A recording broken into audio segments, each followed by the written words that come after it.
కట్టుకున్నవాడు కంటికి రెప్పలా చూసుకుంటాడనుకుంది.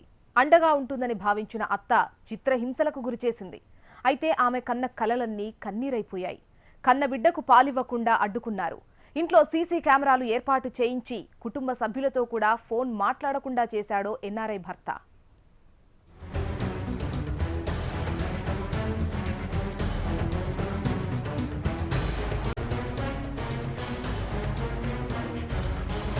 ఈమె పేరు శిరీష.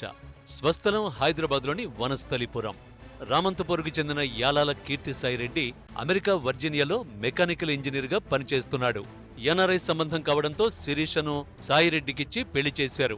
వివాహ సమయంలో 36 తులాల బంగారం, ఎకరం భూమి, వెండితో పాటు ₹1,00,000 నగదు కూడా ఇచ్చారు.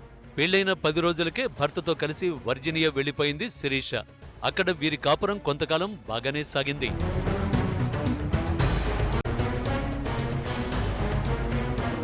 తర్వాత శిరీషకు అత్తింటి వేధింపులు మొదలయ్యాయి.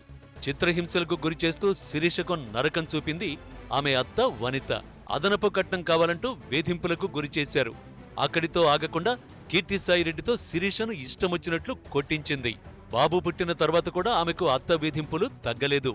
పసిబిడ్డకు పాలు ఇవ్వద్దంటూ ఇష్టమొచ్చినట్లు అత్త తిట్టేదని బాధితురాలు శిరీష ఆవేదన వ్యక్తం చేసింది. వర్జీనియాలోని ఇంట్లో సీసీ కెమెరాలు పెట్టించి తల్లిదండ్రులతో ఫోన్లో కూడా మాట్లాడకుండా నీచంగా తిట్టేవారని వాపోయింది.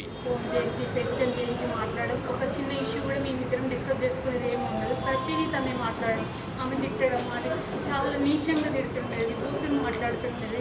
కానీ ఏం చాలా నాకు తెలియకపోతుండే. బాబుకి పాలు ఇవ్వద్దని చెప్తుండేది. నోటుకొచ్చినట్టు మాట్లాడుతుండే, ఫుడ్ పెట్టొద్దు, బయటకు తీసుకెళ్ళొద్దు, ప్రతిదీ ఆమె ఏం చెప్తే అదే చేస్తుండే తను కూడా. వర్జీనియా నుంచి శంషాబాద్ వచ్చిన కీర్తిసాయిరెడ్డి భార్య శిరీషను ఎయిర్పోర్టులోనే వదిలేసి తల్లితో కలిసి ఇంటికి వెళ్లిపోయాడని బాధితురాలు శిరీష వాపోయింది. తన దగ్గర మొబైల్ ఫోను, డబ్బు లేకపోవడంతో తన పరిస్థితిని చూసిన ఎయిర్పోర్టులో పనిచేసే ఏఎస్ఐ క్యాబ్ అరేంజ్ చేసి ఇంటికి పంపాడని చెప్పింది. ఈ అమ్మాయిని వేధించడం, వేధింపు అంటే ఇంత అంత వేధింపు కాదు.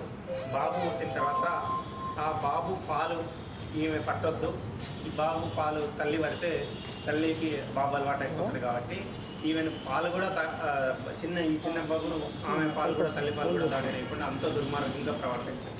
అదనపు కట్నం కోసం తీవ్రంగా వేధించిన అత్త వనిత, భర్త కీర్తిసాయిరెడ్డిలపై కఠిన చర్యలు తీసుకోవాలని బాధితురాలు శిరీష పోలీసులకు ఫిర్యాదు చేసింది.